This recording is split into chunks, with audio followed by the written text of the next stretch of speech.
Hi, my name is Luc Leblanc. I'm the developer of Auriga, and I'll show you what's new and exciting in this version 118 published today, December 23rd, 2009.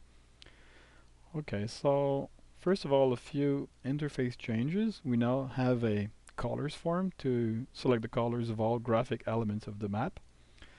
There's also a power management form to allow you to control the backlight of your Palm device if you have one, and also to auto-dim the backlight of most devices during long processes or other operations that draw some battery power. All this in order to extend the battery life of your Palm device.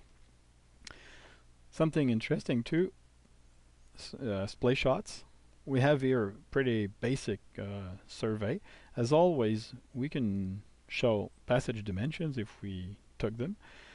And as always, Auriga can join these passage dimensions into pretty rough a view of those cave walls. But if you take splay measurements as well, like we did here from this station to various parts of the wall, then we can get a much better outline.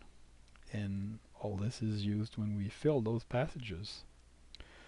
And I'll show you in a moment how we take these splay shots.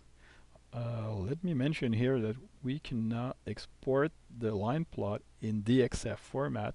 This means you can export directly from Auriga to either AutoCAD, Illustrator, or other drawing programs. Okay, now those splay measurements, how do we take them? Very easily. You just go to the survey shot form as usual, and here you got a new icon to indicate the measures form, and it's dark right now because we do have splay shots for this this survey shot. Let's look at that. We have splay measurements from the start station to a wall, and another one here from the start station to floor or ceiling, depending on slope, we can tell.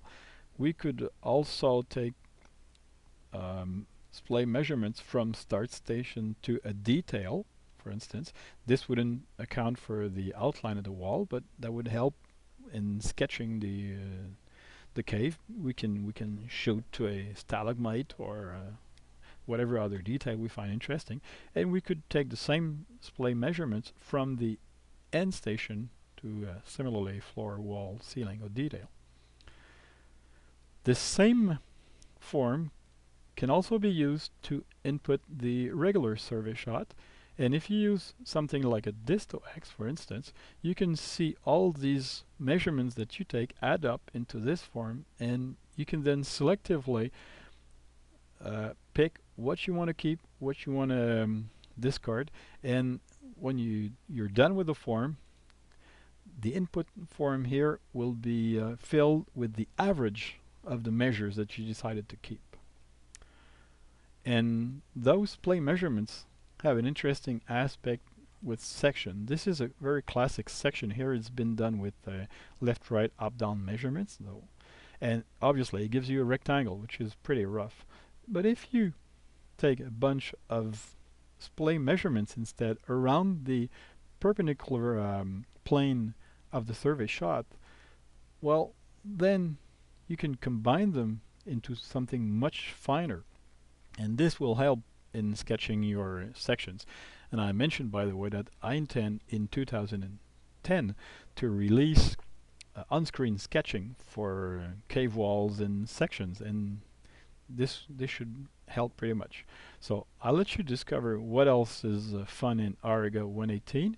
I encourage you to go to the website, check the history of changes, and don't hesitate to call to or write. I'm always happy to get comments, suggestions, and feedback from users. So I'll leave you on this, and well, have a Merry Christmas.